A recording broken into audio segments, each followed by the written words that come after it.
Ever since we exchanged vows, my husband, a classic mama's boy, had been noticeably absent from household chores. His dependence on me became painfully clear when I mentioned an upcoming business trip.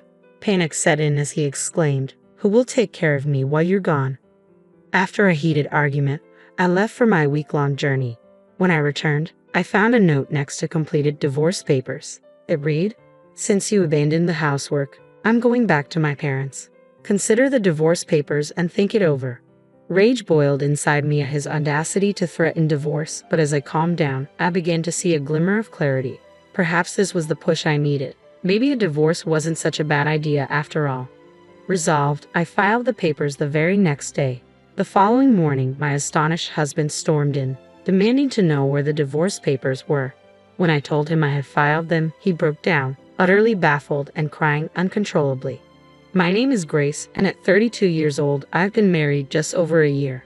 After college, I diligently climbed the ranks at a prominent company. Approaching my 30s without a romantic partner, my parents pressured me to settle down, leading me to reluctantly join a dating agency. That's where I met Edward, a soft-spoken man a few years younger than me who worked at a mixed firm. We connected over several dates, and his respectful demeanor made me think he was the one. When he proposed, I was overjoyed, envisioning a life together. However, our marriage unveiled challenges I hadn't anticipated. After our engagement, during a visit to my parents, they impressed upon us that marriage is a lifelong commitment. "Grace, always be there for Edward," they advised, and I nodded while Edward listened intently. Next, we visited Edward's parents. His father, Arthur, welcomed me warmly, saying, "I've heard so much about you from my boy. It's great to finally meet you." His mother, Michelle, was more reserved, scrutinizing me before asking, "Is this the one?" Edward confidently replied, "Yep, Mommy, I want to marry her."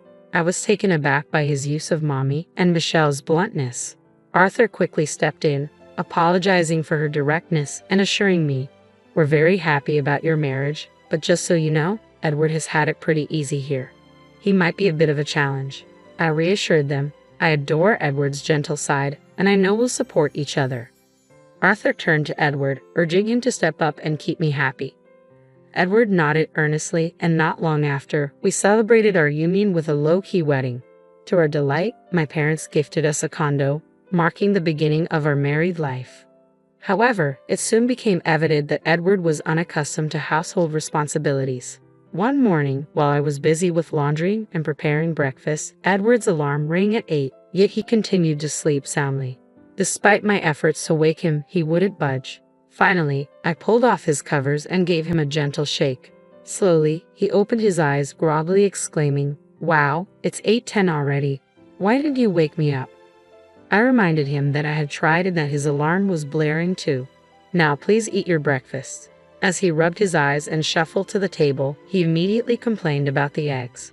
"Hey Grace, this egg is too runny. I can't eat this unless it's well done. Make it over," he demanded, caught off guard while I hung laundry. I struggled to hold back my irritation and snapped, "Then don't eat it.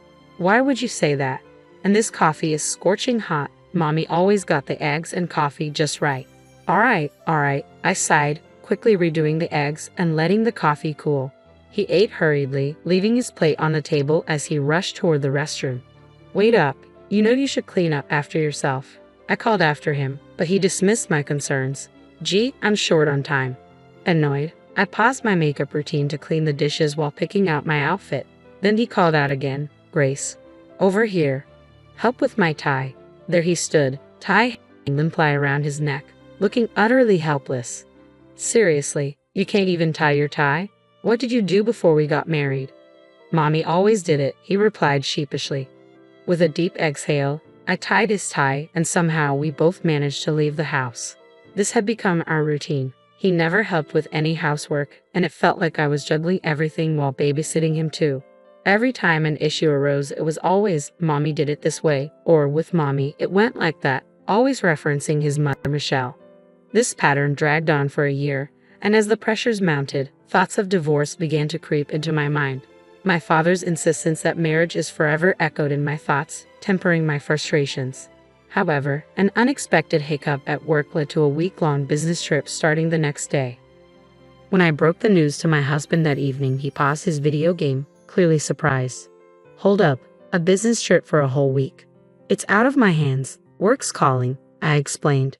No way. Who's going to cover for you here for a week? He asked, irritation creeping into his voice. You'll have to step up. It's about time you got a grip on the household duties.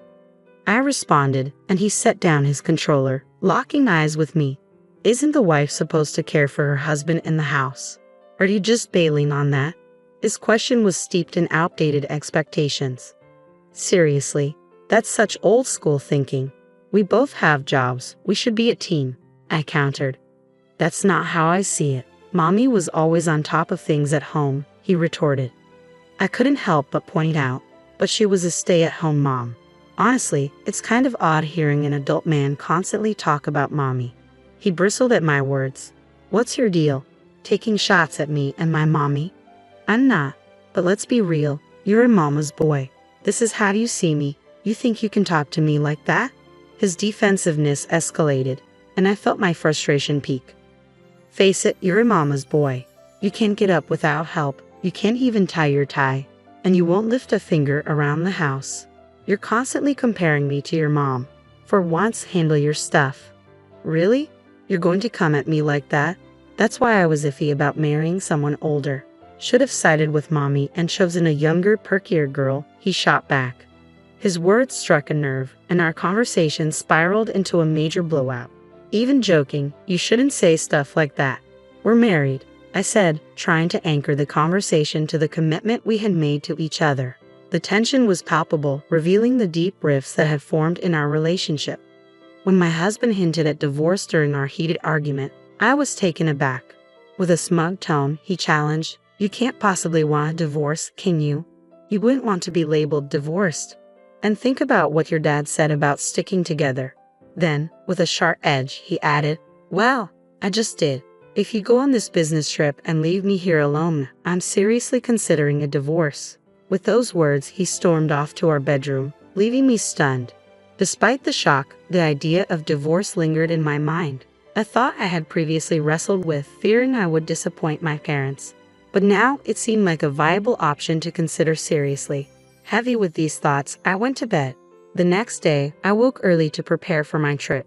The fallout from our argument still weighed heavily on me, but I had work commitments to attend to. I nudged Edward, who was still curled up under the covers. I'm heading out. You better wake up or you'll be late for work. His response was a sleepy mumble, unintelligible and dismissive. Rolling my eyes, I left. A few hours later, a text from him popped up on my phone. You barely tried to wake me. Now I'm running late. Did you really go on that trip? I quickly replied, I did wake you up, and yes, I'm on my trip. I'll be back in a week. He read my message but didn't reply. Mid-trip, I decided to call my parents to update them on Edward's behavior and share my growing inclination toward divorce. I braced myself for a lecture, unsure how they would react to the possibility of our marriage ending. The call was going to be difficult, but I needed their advice and support. Their response took me by surprise. We had no idea he behaved like this. Take your time to think, but don't force yourself to stay in a situation that isn't right. Always remember, we're in your corner, no matter what you decide. Their words of unconditional support brought tears to my eyes. Upon returning from my business trip, I felt a mix of clarity and determination. I knew a serious conversation with Edward was inevitable. If he didn't show any signs of change, I was ready to consider divorce more seriously. My mind buzzed with thoughts as I walked into our house late in the evening, only to find Edward wasn't home yet. As I looked around, a set of signed divorce papers and a note on the table caught my attention. The note read, Since you ditched the housework, I'm heading back to my folks. Check out the divorce papers and think things over. My initial reaction was rage. How dare he threaten me with divorce? But as my anger subsided, I began to see the situation differently. Maybe this was a sign that ending things might not be such a bad idea after all. With that realization, I decided to file the papers. When the divorce was finalized, I felt a heavy weight lift from my shoulders. That evening, I went to bed and slept more soundly than I had in a long time. The next morning, as I enjoyed a peaceful cup of coffee, the door swung open and in walked Edward, clearly upset. Why didn't you come to my parents' place to apologize? What's gotten into you? He demanded, his temper flaring. Then, noticing the empty spot where the divorce papers had been, his expression shifted from anger to shock. Hold on, where are the divorce papers? Oh, I filed them, I replied calmly. You did what? He looked as if he had been slapped. You went through with it. Thanks for signing them. It made everything smoother, I said, trying to keep my composure. You can't be serious. Did you really go all the way? Have you lost your mind? He exclaimed, unable to hide his astonishment at my decisiveness. Seeing how composed I remained sent him into a complete frenzy. That's it. I'm calling my parents.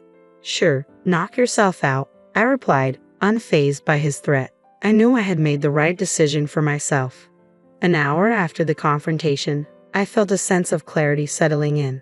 When Edward's parents, Michelle and Arthur, arrived at our apartment, Michelle immediately spotted me and dramatically exclaimed, "You! How could you just divorce Edward like that? What's wrong with you?" I replied coolly, if he had the divorce papers all filled out and ready to go, doesn't that suggest he wanted out? Is that a problem? How can you be so bold when you're just his wife? She shot back. Before the situation could escalate, Arthur intervened, his voice firm. Enough. The room fell silent as he turned to me. Grace, can you walk us through what happened? I agreed and began to detail the ongoing issues, our argument before my trip, and the divorce papers Edward had left for me. I was at my wit's end. It seemed like he wanted a divorce, so I went with it. I maintained eye contact with Arthur, hoping to convey the depth of my frustration. Just as I finished, Edward interjected, Mom, Dad, come on, can't you see she's out of line? Tell her off. Michelle quickly sided with Edward. Oh, Edward, my poor baby, she's being so hasty. You should reverse the divorce right now. There's no reversing it. Our divorce is final. We're strangers now, I stated firmly. Michelle's face turned red, and she opened her mouth to respond. But once again, Arthur cut her off. Zip it, Michelle. He then turned to me, apologizing for Edward's behavior. Then facing Edward, whose eyes were wide with surprise, Arthur continued, You bonehead. I knew you had issues, but this, using divorce papers as a threat, unbelievable. You had it coming. Michelle tried to interject, but Arthur wouldn't let up. It's partly on you, Michelle. You spoiled him. Watch out. If you keep this up, I might divorce you too. The tension in the room was palpable as Arthur confronted the reality of the situation, leaving Edward and Michelle speechless. After the intense discussion, Michelle appeared visibly shaken, her mind lingering on Arthur's unexpected threat of divorce. She murmured to herself, troubled. Arthur then turned his attention back to me, his expression marked by sincere regret. Grace, I deeply regret the trouble our clueless son has caused you. It's clear he has a lot to learn. Please move on and find happiness in your life, Arthur implored, his concern genuine. I thanked Arthur for his understanding and watched as he left, taking a dejected Edward with him. It didn't take long for the news to spread through our circle. Arthur had decided to sever financial and emotional ties with Edward, a drastic move aimed at pushing him towards self-sufficiency. Soon after, Edward's life spiraled downward. He moved into a modest, somewhat neglected apartment, his first experience living truly on his own. The transition was anything but smooth. His new home quickly descended into chaos, mirroring his disorganized personal life. With no one to rely on and a habit of tardiness, he soon found himself unemployed, unable to adhere to a schedule. Meanwhile, the dynamics within his family deteriorated further. Michelle, who had always meddled in Edward's affairs, crossed boundaries one too many times, resulting in a serious fallout with Arthur. This ultimately led to their separation. Michelle moved in with Edward, and together they struggled to find stability, scraping by with low-end jobs. Their lives became a series of unfortunate events and poor decisions with no clear path to improvement. In stark contrast, my life took a different turn. Free from the daily stresses and emotional drain of my relationship with Edward, I found myself alone in our condo, which now felt surprisingly spacious and full of potential. With renewed energy and focus, I dedicated myself to my career. The absence of Edward's negative influence allowed me to excel at work, and my professional life flourished as a result. Feeling liberated and optimistic, I embraced my newfound independence. My living space transformed into a true sanctuary where I could relax and plan for the future. The improvement in my work life was palpable. Each day brought a sense of excitement and anticipation for what lay ahead. The contrast between my thriving existence and Edward and Michelle's downward trajectory was stark. While they were no longer a part of my life, the lessons learned from our time together resonated deeply, reinforcing my commitment to personal growth and happiness.